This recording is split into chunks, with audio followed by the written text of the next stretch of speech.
নমস্কার বন্ধুরা, সকলে কেমন আছেন? আপনাদের স্বাগত জানাচ্ছি আমার চ্যানেলে আরও একটা নতুন ভিডিওর সাথে। তো আজকে আমরা ঘুরতে যাচ্ছি একটা পাহাড়ে। তো আমাদের বাড়ি থেকে এই পাহাড়টার দূরত্ব হলো অলমোস্ট 9 কিলোমিটার মতো। তো আমরা গাড়ি বুক করেছি, গাড়িতে করেই বেরিয়েছি। আজ মঙ্গলবার, এখন সকাল সময় 8:30। তো অফিস আওয়ার, সেই জন্য রাস্তায় খুব ভিড় রয়েছে। ওই যে দূরে পাহাড়টা দেখতে পাচ্ছেন, আমরা সেই পাহাড়েই যাব। আর শহরে এই সুন্দর বিল্ডিংটা দেখো, কত সুন্দর লাগছে, মনে হচ্ছে ছোট ছোট পায়রার খোপ। সব শহরের বড় বড় বিল্ডিংগুলো দেখা যাচ্ছে। তো আমরা শহরের বাইরের দিকে বেরোচ্ছি। তো আমরা পৌঁছে গেছি বায়ুন মাউন্টেনে। এই পাহাড়টার নাম হলো বায়ুন পাহাড়। জায়গাটার নাম হিসাবে পাহাড়টার নাম। এখানে যারা চাইনিজ লোক রয়েছে তাদের জন্য 5 RMB করে, মানে ইন্ডিয়ান টাকা ওই 50 টাকা মতো এন্ট্রি ফিস। আর যারা ফরেনার তাদের জন্য 10 RMB, মানে হলো ওই 110-15 টাকা এরকম এন্ট্রি ফিস। তো আমরা দুটো টিকিট কেটেছি। টিকিট কাটার পরে আমরা ভেতরে ঢুকলাম। আর ভেতরে ঢুকেই পুরো অবাক হয়ে গেছি। পাহাড়ের এন্ট্রান্স এত সুন্দর করে সাজানো, অসাধারণ লাগছে সত্যি। নীল আকাশ, তার উপর দিয়ে এরকম ঝর্ণা সব বয়ে পড়ছে, কি দারুণ লাগছে।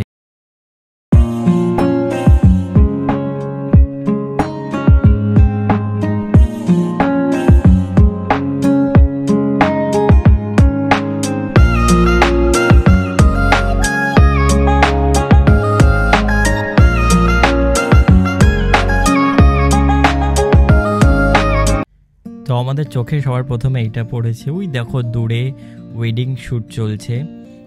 জায়গাটা এত সুন্দর, ফটোশ্যুট করার জন্য পারফেক্ট মনে হয় আমার। খুব দারুণ জায়গা। এই দেখো কত সুন্দর জবা ফুল গাছ। কতদিন পরে জবা ফুল গাছ দেখলাম। আমাদের কলকাতায়, ইন্ডিয়াতে দেখা যায়, বাট চায়নাতে আমি খুব কমই দেখেছি। বাট এই দেখো কত সুন্দর লাগছে জবা ফুল গাছটা। এখানে কত সুন্দর করে ফুল গাছগুলো সব সাজিয়ে রেখেছে।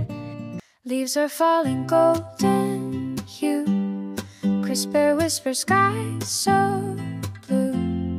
Nature's calling, it's our cue. Autumn's here, it's breaking through. Fields of amber, ripe and wide. Harvest moon lights up the tide. আর ওই যে দূরে যে ঘড়িটা রয়েছে না, এই ঘড়িটা এখন 11টা বাজে। তো এই ঘড়িটার মধ্যে না একটা ঘন্টার আওয়াজ হচ্ছে। এইটা হলো সেই হাওয়াই কল। আর এই বিল্ডিংটার যে স্ট্রাকচারটা কত সুন্দর লাগছে, মনে হচ্ছে তুমি ইউরোপে চলে আসছো, এত সুন্দর করে সাজিয়েছে। আর এইখানে দুপুর রাত এটা কোনো ব্যাপার না। চাইনিজ লোকেরা, বয়স্ক লোকেরা কোথাও না কোথাও মিউজিক বাজিয়ে দিয়ে ঠিক না তাদের নিজের মতো নাচ করবে।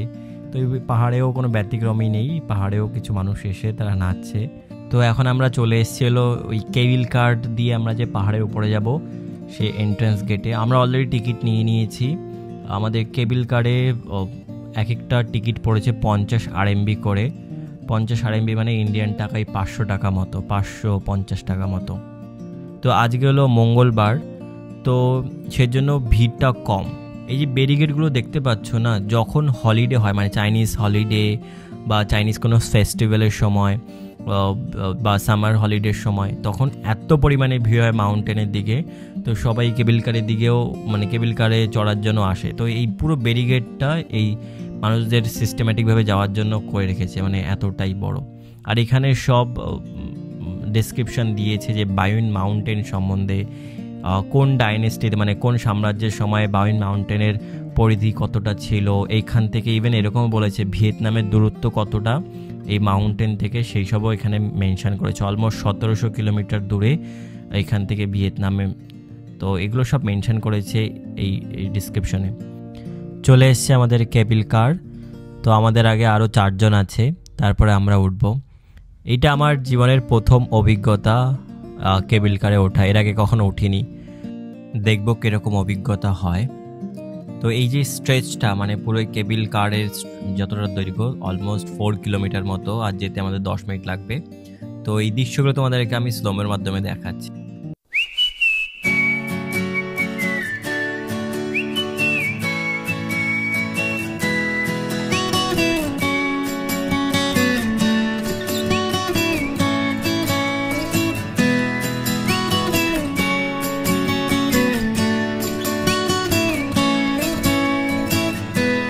城市的噪音。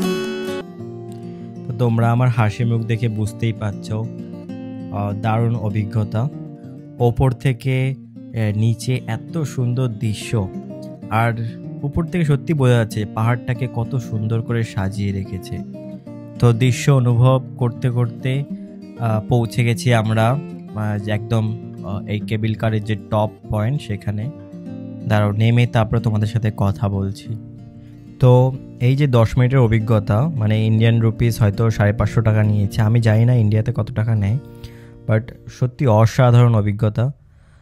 এত সুন্দর ওয়েল মেনটেন পাহাড়, এই পাহাড়ের মধ্যে এত সুন্দর ফ্যাসিলিটি। আমাদের দার্জিলিংও আছে, কিন্তু আমি কখনো চড়িনি, যাইনি এখনও। তো এরপর তোমাদেরকে আমি নিয়ে যাচ্ছি হলো আরও একটা সুন্দর জায়গা, মানে এইটা হলো পাহাড়ে একটা মিডিল পার্ট। এই মিডিল পার্ট থেকে শহরের দৃশ্য কীরকম হয় আমি তোমাদেরকে দেখাচ্ছি।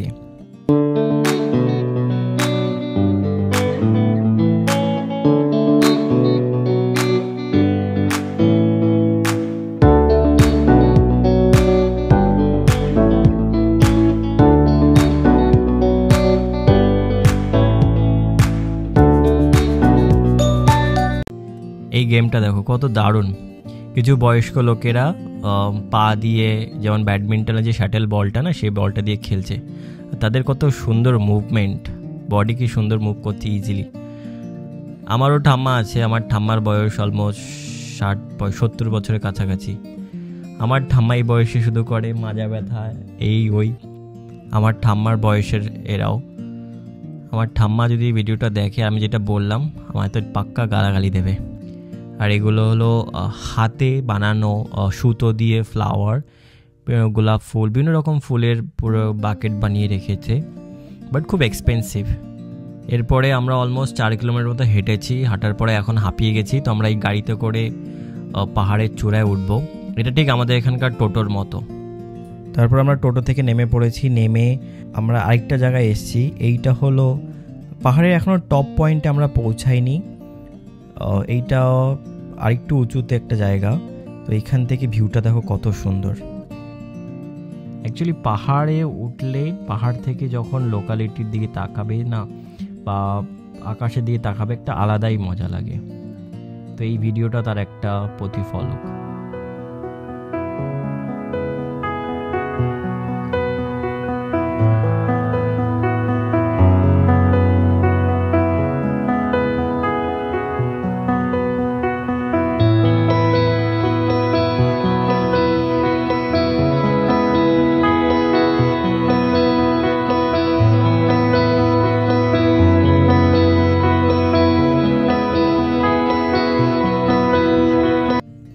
এরপরে আমরা ওইখান থেকে বেরিয়ে আরও উপর দিকে যাচ্ছি।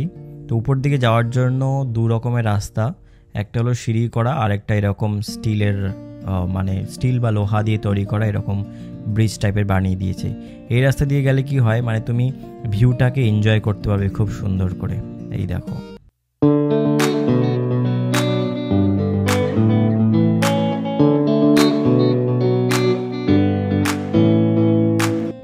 চায়না এতটাই অ্যাডভান্স।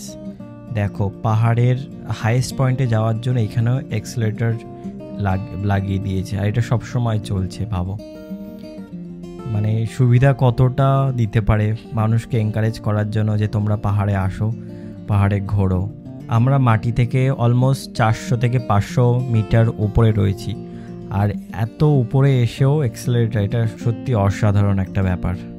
তারপরে আমি প্রিয়াকে বলছিলাম, ওই যে দূরে বিল্ডিং দেখা যাচ্ছে না কতগুলো, তো এই বিল্ডিংয়ের মধ্যে যে গোল টাইপের একটা বিল্ডিং আছে, এই বিল্ডিংটাতে আগে আমি কাজ করতাম, এখন আমি অন্য জায়গায় ট্রান্সফার হয়ে গেছি। এরপরে আমরা আরও কিছুটা সিঁড়ি চড়ার পরে আমরা পৌঁছে গেছি একদম এই পাহাড়টার টপ পয়েন্টে।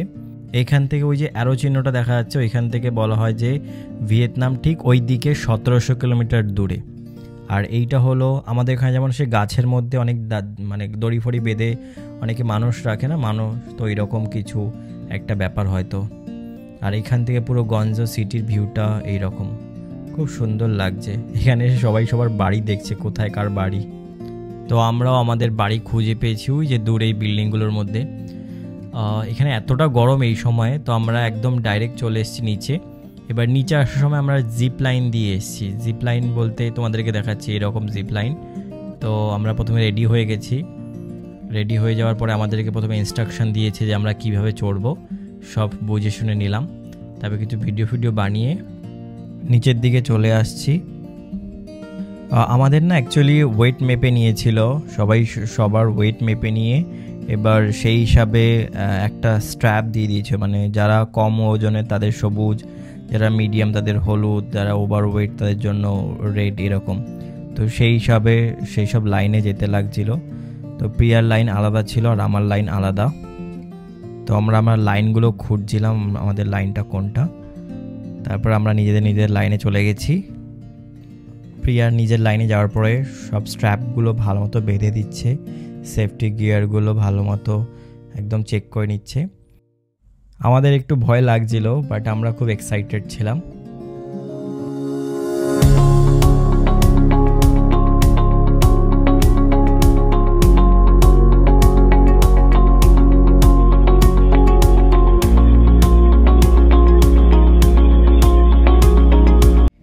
এখানে একটা জিনিস খুব ভালো যে আমরা যে চড়লাম না, তো ওরা আবার ভিডিও রেকর্ড করে। তো একটা টাকা পে করলে সেই ভিডিও বা ফটোগুলো আমাদেরকে দিয়ে দেয়। তো আমরা একদম পাহাড় থেকে নিচে চলে এসেছি, এখন আমরা বাড়ির দিকে যাচ্ছি। তো এই ভিডিওটা তোমাদের কেমন লাগলো তোমরা কমেন্ট বক্সে নিশ্চয়ই জানাবে, আর আমার চ্যানেলকে সাবস্ক্রাইব করতে ভুলো না। Bye bye.